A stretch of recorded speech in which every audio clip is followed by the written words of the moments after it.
जय नेपाल। अहिले 28 गतेको रातको 12 बजेको छ। नेपाली कांग्रेसको अध्यावधि गर्ने समय सीमा अहिले क्रियाशील सदस्यता समितिले तोकेको समय सीमा सकिएको छ।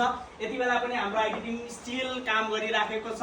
सबैजना यो आइटी टिममा अहोरात्र खटिनु भएको छ। सबैलाई म हार्दिक धन्यवाद दिन चाहन्छु।